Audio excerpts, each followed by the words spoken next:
আসসালামু আলাইকুম। ফজরের আজান ভেসে এলো মসজিদ থেকে। আশহাদু আন্না মুহাম্মাদা রাসূলুল্লাহ পর্যন্ত এসে থেমে গেল। বিলাল রাদিয়াল্লাহু তাআলা আনহু আর সামনে এগোতে পারলেন না। বারবার গলায় আটকে যাচ্ছে, চোখ দিয়ে অশ্রু ঝরছে। না, তিনি আর পারছেন না। হায়, আমার আজান শোনার মানুষটি চলে গেল। ঝরঝর করে কাঁদতে লাগলেন। হাইয়া আলাস সালাহ ঢেকে গেল কান্নার আড়ালে। সবাই নিজের পরানখানি মাটি চাপা দিয়ে এসেছে। বুক ফাঁকা, শূন্য দৃষ্টি। ফাতিমা রাদিয়াল্লাহু তাআলা আনহু কাঁদছেন আর বলছেন, আনাস, তোমার পক্ষে কি করে সম্ভব হলো? তুমি তোমার রাসূলকে মাটি চাপা দিয়ে রেখে এলে। আহ! সবার অন্তরটা ফেটে চৌচির হয়ে যাচ্ছে। সবাই কাঁদছেন। মসজিদে নববী জুড়ে কান্নার রোল পড়ে গেল। আলী রাদিয়াল্লাহু তাআলা দাঁড়ানো, হঠাৎ মাটিতে পড়ে গেলেন। ওসমান রাদিয়াল্লাহু তাআলা আনহু শিশুর মতো ছটফট করতে লাগলেন। ওমর রাদিয়াল্লাহু তাআলা আনহু সইতে না পেরে বলে উঠলেন, যে বলবে তিনি মারা গেছেন, আমি এই তলোয়ার দিয়ে তার মাথা ফেলে দিব। এখন সবার দৃষ্টি কর্ণধার সিদ্দিকে আকবর রাদিয়াল্লাহু তাআলা আনহু এর প্রতি। তিনি বিরহকে চাপা দিয়ে বহু কষ্টে নিজেকে সংযত রাখলেন, স্থির থাকার চেষ্টা করলেন। বহু কষ্ট নিজের মাঝে চাপা দিচ্ছেন, কিন্তু এরপরেও এভাবে কি পারা যায়? নিজেকে কোনো রকম সামলিয়ে হজরায় প্রবেশ করলেন, কপালে চুমু খেলেন, বুকে চেপে ধরে কান্না শুরু করলেন আর বললেন, আপনি জীবনে মরণে পবিত্র। তারপর তিনি লোকদের সামনে বললেন, যারা মুহাম্মদ সাল্লাল্লাহু ওয়াসাল্লামের আশেক তারা শোনো, তিনি মারা গেছেন।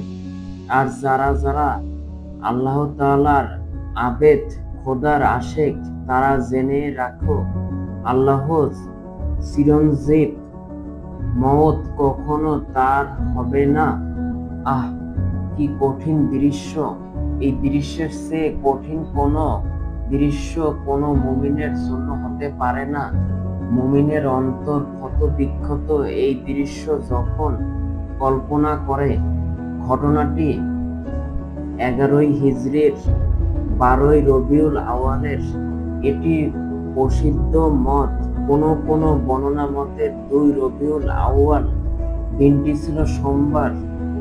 সুবহে সাদিক থেকে সাহাবায়ে কিরাম বসা, সবার চাহনি একদিকে, এক লক্ষ্যে, ভারাক্রান্ত হৃদয়ে অপলক চাহনি নিয়ে। কেউ বসা, কেউ দাঁড়ানো, কেউ কান্নায়, কেউ কাতর হয়ে শুয়ে আছেন মসজিদের নববীর মেঝেতে। সবাই নির্বাক, নিশ্চল, নিথর ও নিস্তব্ধ। বিরহের এ বীভৎস চিত্র বর্ণনা করার জন্যে কোনো কবির কবিতা, কোনো শিল্পীর তুলি কিংবা কোনো ভাষার শব্দমালা যথেষ্ট নয়। বসন্তের দোলায়িত সমীরণ, গ্রীষ্মের প্রখর দাবদাহ, বর্ষার অঝোর বর্ষণ, শরতের কাশফুলের হাসির স্পন্দন, হেমন্তের দলবদ্ধ পাখালির পূজন এবং শীতের শস্য শিশির দানার রৌপালি চমক দর্শন, হাসি, আনন্দ, দুঃখ, কষ্ট, আহ্লাদ, বেদনা সব মুহূর্তে কেটে গেল রাসূলের সান্নিধ্যে। তাদের সুদীর্ঘ 23টি বছর। আজ রাসূল মৃত্যু শয্যায়। তিনি হয়তো চলে যাবেন আমাদেরকে ছেড়ে। কখনো সেই মিম্বারে দাঁড়াবেন না, আমাদের সামনে কথা বলবেন না, জীবন চলার পথেহ বাতলে বলে দিবেন না। সব কল্পনায় ভাসছে আর অঝোর ধারায় কান্না আসছে। এ কান্না তো থামার নয়, বন্ধ করা তো দুষ্প্রাপ্য ব্যাপার। স্মৃতির ডানায় ভর করে সবাই ভাসছেন কল্পনা রাজ্যে। শুরু হলো মৃত্যু যন্ত্রণা। সাহাবায়ে কেরাম রাদিয়াল্লাহু তাআলা আনহু বাহিরে অপেক্ষমান। সবার চোখের চাহনি এখন রসূলের হজরার দিকে। বেকারার দৃষ্টিতে তাকিয়ে একটি আনন্দদায়ক ও স্বস্তির সংবাদের আশায় ভিতরে হযরত আয়েশা রাদিয়াল্লাহু তাআলা আনহু। তেমন কোনো সান্ত্বনার সংবাদ বাহিরে আসছে না। উৎকণ্ঠা আর চাপা কান্না সবার চোখে মুখে। আয়েশা রাদিয়াল্লাহু তাআলা আনহু তখন আব্দুর রহমান ইবনে আবু বকর রাদিয়াল্লাহু তাআলা আনহু সেখানে আসলেন। তার হাতে ছিল একটি মিসওয়াক। রসূল তখন আমার শরীরে হেলান দেওয়া অবস্থায় ভর করে আছেন।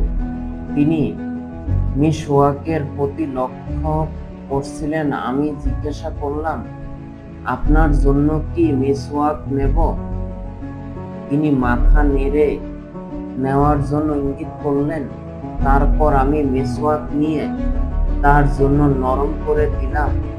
তিনি খুব সুন্দরভাবে মিসওয়াক করলেন। সামনে রাখা পানির পাত্রে তিনি হাত ডুবিয়ে মুখ মুছতে মুছতে বললেন, লা ইলাহা।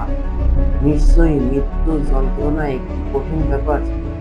সহিহ বুখারী আয়াত নং 2 থেকে 640। মিসওয়াক করা শেষ করে রাসূল সাল্লাল্লাহু আলাইহি ওয়াসাল্লাম হাত উঠিয়ে চাঁদের দিকে দৃষ্টি তুলে ধরলেন। তার দুই ঠোঁট নড়ে উঠল। তিনি বলছিলেন, আল্লাহ ব্যতীত কোনো উপাস্য নেই। নিশ্চয়ই মৃত্যুর যন্ত্রণা কঠিন ব্যাপার। মিসওয়াক করার তিনি দোয়া করেছিলেন, হে আল্লাহ, নবী, সিদ্দিক, শহীদ ও সৎ ব্যক্তিগণ যাদের তুমি পুরস্কৃত করেছ, আমাকে তাদের অন্তর্ভুক্ত করো। আমাকে ক্ষমা করে দাও। আমার প্রতি অনুগ্রহ করো। হে আল্লাহ, আমাকে রফিকে আলায় পৌঁছে দাও। হে আল্লাহ, তুমি রফিকে আলা। সহিহ বুখারী হাদিস নং 2 থেকে 238 থেকে 641। সে সময় রাসূল সাল্লাল্লাহু আলাইহি ওয়াসাল্লামের বয়স ছিল 63 বছর 4 দিন। এখন সূর্যের উত্তপ্ত হওয়ার সময়। ক্রমেই সূর্য প্রখর হয়ে উঠছে। তিনি পরম সত্য মৃত্যুর স্বাদ আস্বাদন করেন। ইন্না লিল্লাহি ওয়া ইন্না ইলাইহি রাজিউন। মুহূর্তে চারদিকে দুঃখের আধার ছড়িয়ে গেল। কোথাও স্বস্তির আলোটুকু দেখা যাচ্ছে না। দুঃখ বেদনার অতল সাগরে ডুবে পড়লেন সাহাবায়ে কিরাম রাদিয়াল্লাহু তাআলা আনহু। হৃদয়কে বিদীর্ণকারী এ খবর সঙ্গে সঙ্গে চতুর্দিকে ছড়িয়ে পড়ে। মদিনাবাসী দুঃখের অতল সাগরে তলিয়ে যান। আনাস রাদিয়াল্লাহু তাআলা আনহু বলেন, যেদিন রাসূল সাল্লাল্লাহু আলাইহি ওয়াসাল্লাম আমাদের নিকট আগমন করেন, সেদিনের মতো উজ্জ্বলতম দিন আর কখনো দেখিনি, এবং যেদিন তিনি মৃত্যুবরণ করেন সেদিনের মতো শোক ও অন্ধকার দিন আর দেখিনি। ফাতেমা রাদিয়াল্লাহু তাআলা আনহা দুঃখ ভারাক্রান্ত হৃদয়ে বললেন, হায় আব্বাজান। আল্লাহর ডাকে সাড়া দিলেন, হায় আব্বাজান, যার ঠিকানা জান্নাতুল ফিরদাউস। হায় আব্বাজান, জিবরাইল আলাইহিস সালামকে আপনার মৃত্যু সংবাদ জানাই। হযরত মুয়াজ ইবনে জাবাল রাদিয়াল্লাহু তাআলা আনহু তখন ইয়ামেনে। তিনি প্রতিদিনের রুটিন মতো বিশ্রাম করতে গেলেন, শুয়ে পড়লেন। কয়েক মাস আগেই মাত্র মদিনা থেকে এখানে এসেছেন। ইচ্ছা ছিল না মদিনা ছাড়ার, কিন্তু কিছুই করার নেই। রাসূল সাল্লাল্লাহু আলাইহি ওয়াসাল্লামের আদেশ। হঠাৎই একটি আওয়াজ আসলো কানে, মুয়াজ, রাসূল সাল্লাল্লাহু আলাইহি ওয়াসাল্লামের ওফাত হয়ে গেছে, আর তুমি জীবনের মজা নিচ্ছ।